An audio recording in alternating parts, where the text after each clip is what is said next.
Hello y'all, good morning. So this is where I ended up with that male elf face sculpt, and what I wanted to do for you now is take this all the way through FaceGen and into DAZ and show you the steps and processes of that. But before I do that, I think I'm going to paint him a little bit because I will be capturing the texture also as I send it through FaceGen. And he's going to be super pale like this. So I'm just going to give him a little bit of Polypaint to,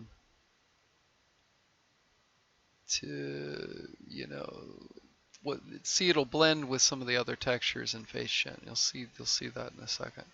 So I'm going to start with a mask. Let's do a mask by cavity. I turn up the intensity with that or it doesn't work.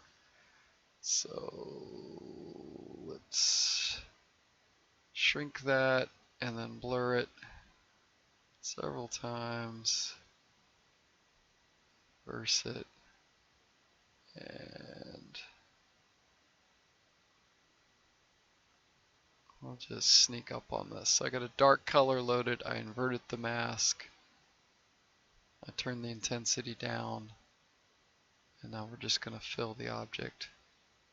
So we get some sort of crevice shading there. Now I'm going to clear that mask, and where that got a little too strong, on RGB with my standard brush, no alpha, no Z add, and I'm just going to pick C, hit C to, that's like my eyedropper tool in Zbrush. So I pick that color nearby, and I'm going to paint out where some of that tone just doesn't make sense. And I'm going to turn that RGB down a little bit and just kind of fade those areas. We don't want him to have liver spots at this point. Alright. So now let's start to think about the tonalities of the face. Turn this way down. I can start to get some bluing and darkening around the eyes, which will help. And of course we can do that same thing on the neck with that blue tone, and on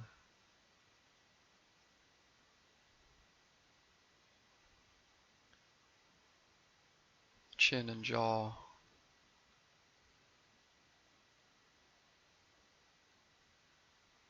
And let's get a yellow, and I'm going to hit cheeks and the forehead with that sort of yellow tone. And now I'm going to get a red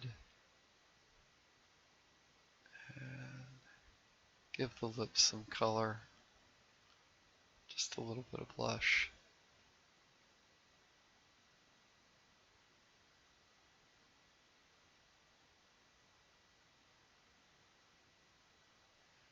This is not a final texture paint. This is going to be mediated through FaceGen and possibly blend it with FaceGen textures. I just don't want it to be too pale and too out of standard so that it doesn't blend well. So let's pick just another color from that face area. So I got a little bit too much there, so I'm feathering that in. Let's try maybe a deep purple. Give some of this some eye detail there.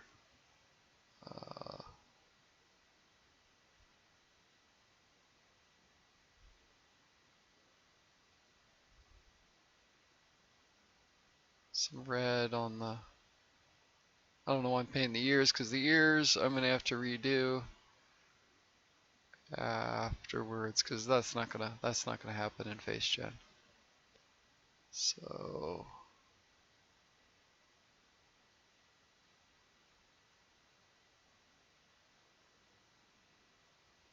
I got that turned down so much, it's barely happening. And let's fix it. You know, those are generally more red. And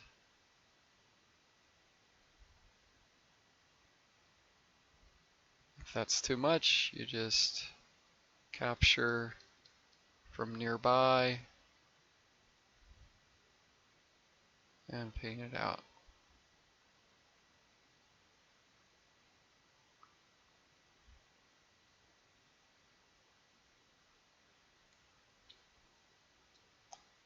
So that feels a little too dark there along that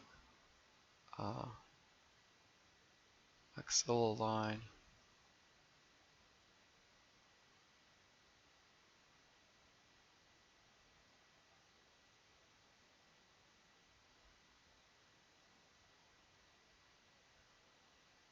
Some blue on the cheeks, and then pick another color and blend it in.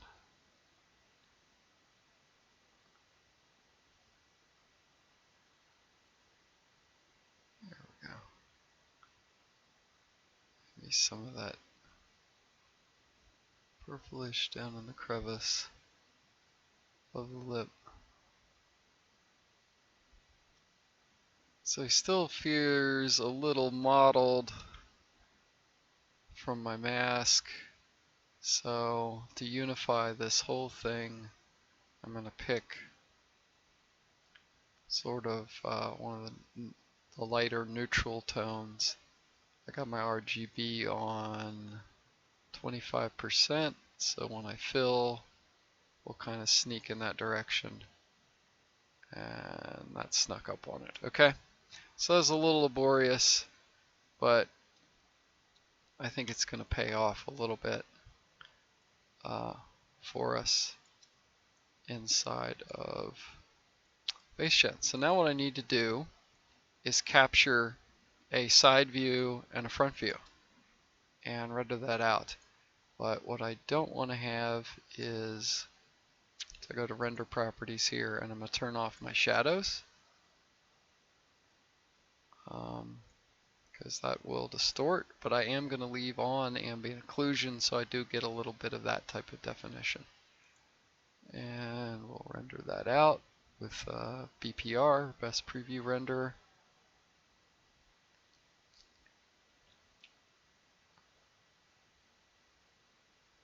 I could turn the hair off for this too. That might be a good idea. It's certainly not gonna might distort, might show up in the texture in places I don't want it. I also need to point out what my perspective setting was here. So let's turn those. Why is my hair still on? That's very weird. Oh. There we go. Okay. So under my draw, I have an angle of view percentage. Now that's going to default to about 50% or so, right? Which is going to really sort of fisheye the face out.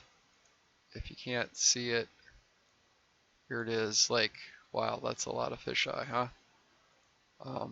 So the default isn't going to work for our purposes. So it's usually for a head anyway, even for just a render, you want it in the 21 to 17 range. So I'm going to turn it all the way down to 17, snap it to the front, sort of center of the head. I've got that the shadows turned off, and let's render that again. Okay. The eyes, we're going to have a completely different map for the eyes in DAZ, so I'm not worried about capturing it in FaceGen. So let's export this one. And we'll call this male elf1.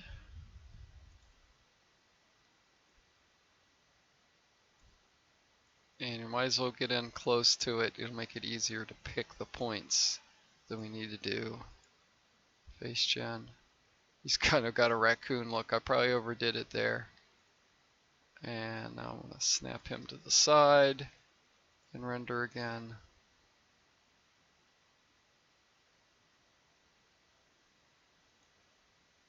Export. I could do this with a different skin tone too, but nope. Let's call that one 2. Okay. Sure that we can see the whole head. So here we are in FaceGen. And what we're going to do is go to Create under the Photo tab, and we're going to load those 2 pictures up. So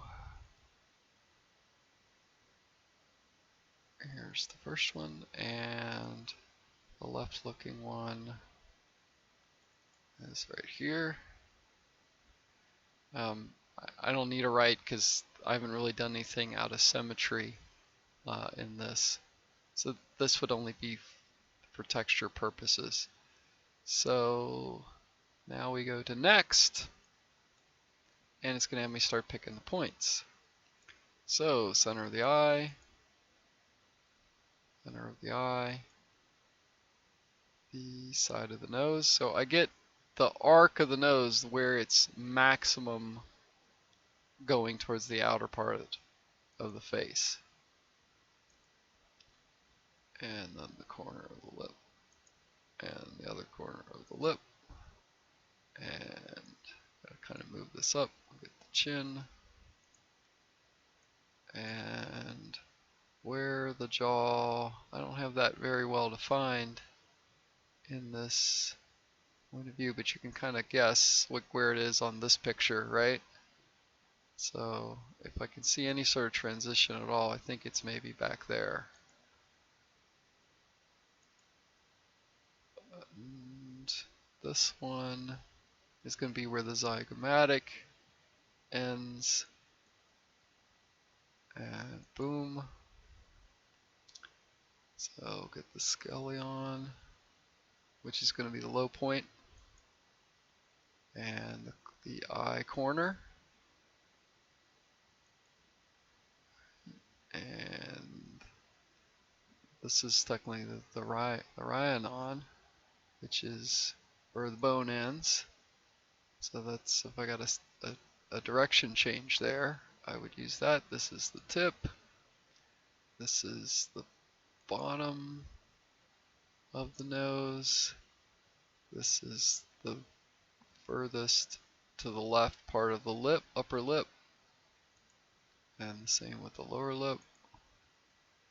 And same with the chin.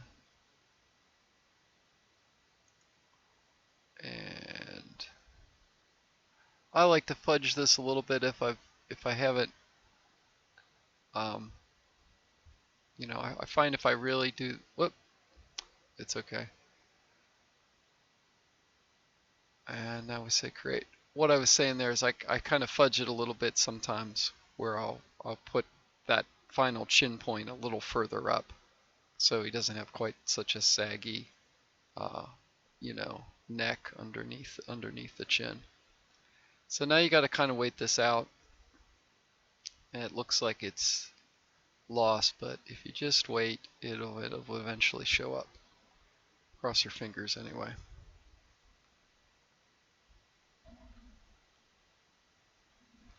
There we go.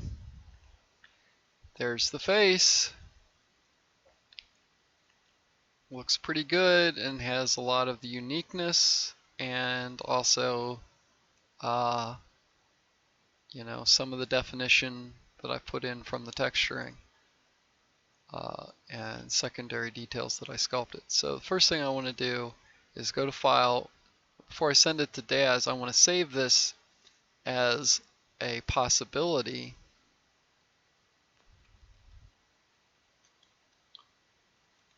that I can recombine with other, you know, other face settings that I've created inside of Daz Studio. So let's go to the modify and see if we can have some fun here. I always find it interesting what it's sort of under its demographics, what FaceGen thinks my sculpt was. So it thinks this is a person about my age, maybe a little bit younger, right? And it's elf, so it's interesting. It's not hyper male, it's not standard male, it's going a little bit towards androgynous, which is interesting, which I think would probably be appropriate for elves. I don't know. It's within normal parameters, but it's not typical, right? And so it's predominantly European, which I think is generally true. And the second one after that would be East Asian. So it is sort of picking up that I had, you know, an epicanthic fold there. So that's pretty cool. So since I've got this saved, I can play with these dials and see if maybe I can generate something more interesting. And this might help the texture also. So what if we made him younger? What happens?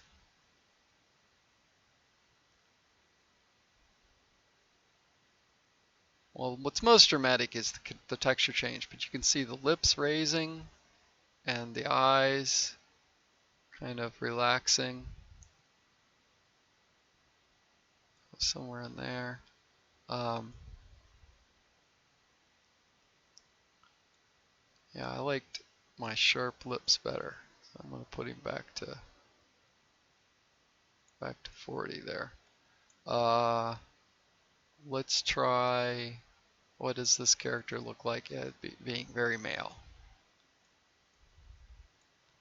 So I think that gets interesting. I could save that as a variation. And of course I can also drive the dial towards the female and get a female elf very quickly, which gets super exciting. You know, I can play with ethnicity variations, so I could try, okay, if he's where he was normally male, let's maybe drive that African dial up some, and we'll get skin change, but we'll also get feature change. Alright, let's see. I already had the sort of the mouth forward, but you can see that that becomes more so. If you watch right here, that becomes more so as I increase this African dial. Alright, so that's interesting. Turn that up. So what happens if we increase the East Asian? So we get bigger cheekbones. Let's watch the nose. Let's turn the African back down. So the nose is getting flatter as that increases. Let's go back to where it was. Let's try the European dial. Remember, European was where it already was to begin with. So we're not getting too much shape change, but we're getting, you know, the tone change. So South Asian is worth playing with too. You'll get sort of more of a hawk, bigger sort of more hawk type nose when you use that dial. It'll push the scallion out. So there's a lot of fun to be had there. What if he gets older? I don't think that works for an elf. So there's a lot of fun to be had here in FaceGen, and I hope this is useful to you. Alright, thanks, bye.